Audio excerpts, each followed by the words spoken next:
Suzanne McNeill with Design Originals, and today I want to show you some fun little tags. So here's an accordion tag. I just folded this up like an accordion and then cut out the tag shape so they're all attached. So I'm just going to do one today so you get the idea. Here's one tag that I did, and I used this stencil. This is a purchase stencil, so I was able to use this stencil to put the sky around them. And here's another tag that we're going to do today.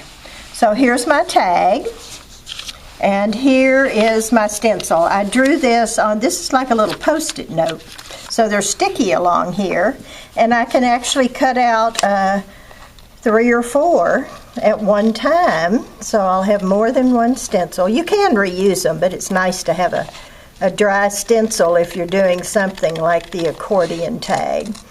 So I'm just cutting around the shape.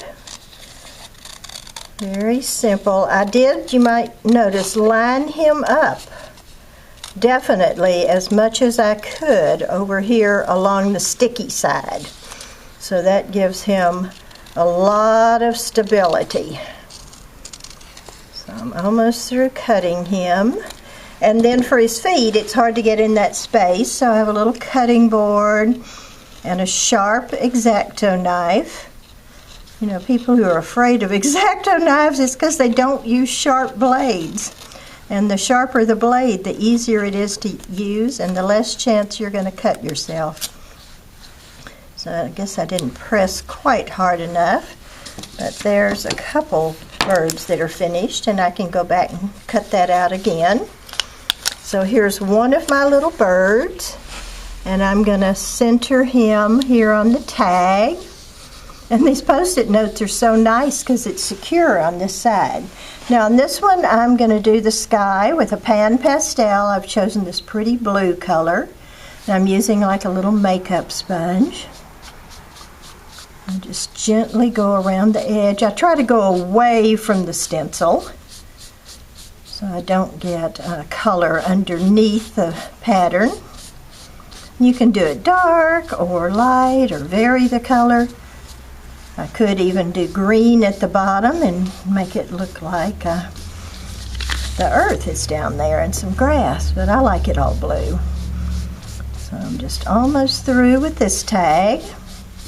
There we go, and then I just pull my stencil off, and voila, there's a beautiful tag. And then I want to show you another variation.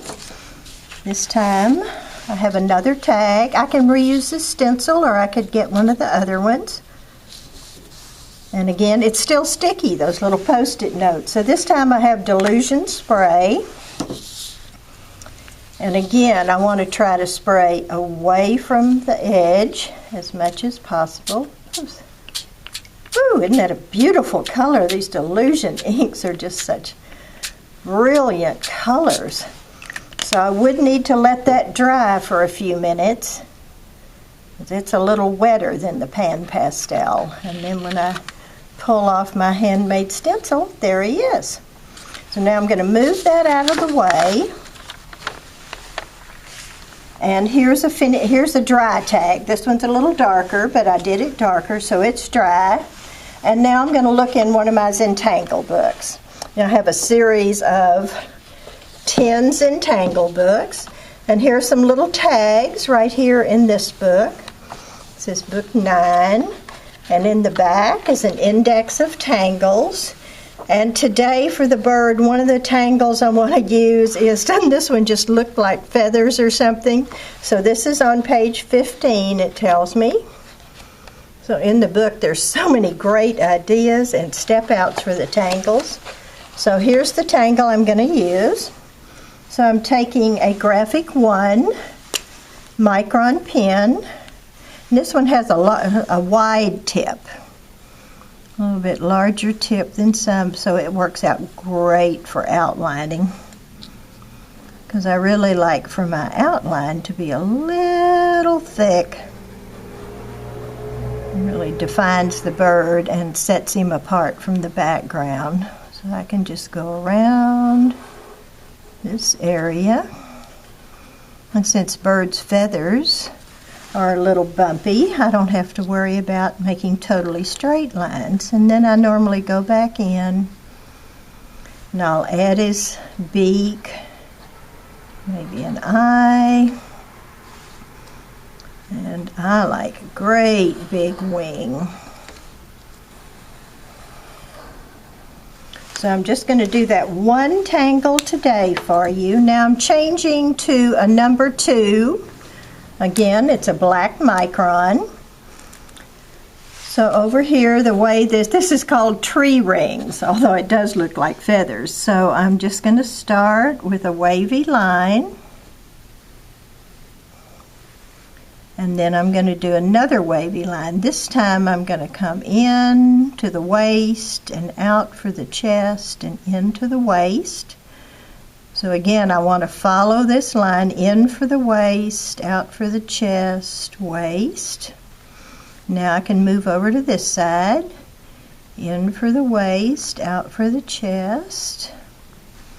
And one more row. Okay, so now I have my basic pattern done, and I'm ready to start filling in what I call the eyes. They're sort of like peacock feathers because they're eyes. So I'm going to make an eye in every one of these wide places, in every chest area.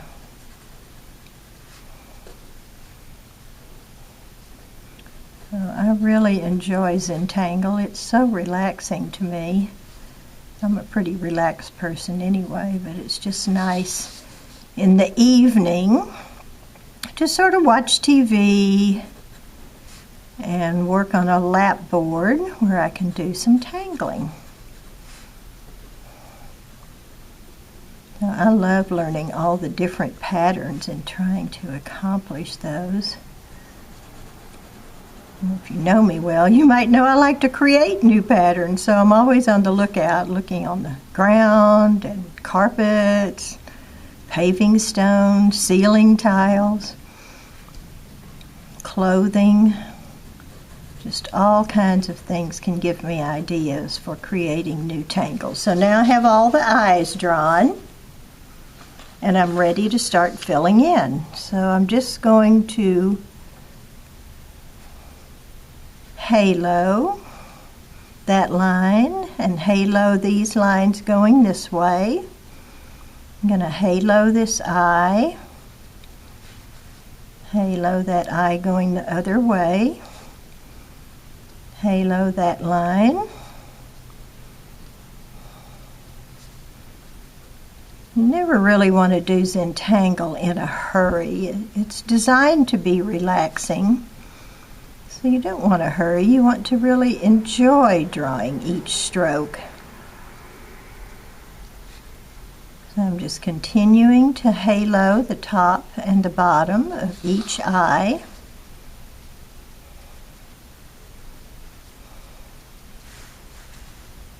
I think you get the idea. So then I would continue and put different tangles, maybe divide up his neck here, put one tangle here, another tangle here, draw his little legs. So here's the finished one. And I did want to use different tangles on each one. Or if you look at here at the accordion, you can see that the birds are different. I colored each tag a different color and then enjoyed doing the tangles different colors. So I have one more thing to do, and let me show you that. Here's my little ribbon. I really love having the ribbons here. Here I've chosen a little bit smaller one. So I fold it in half, place it in that top hole, pull the ends through the loop, pull that up tight, spread those out, and that makes a beautiful finishing touch to the tag. So enjoy.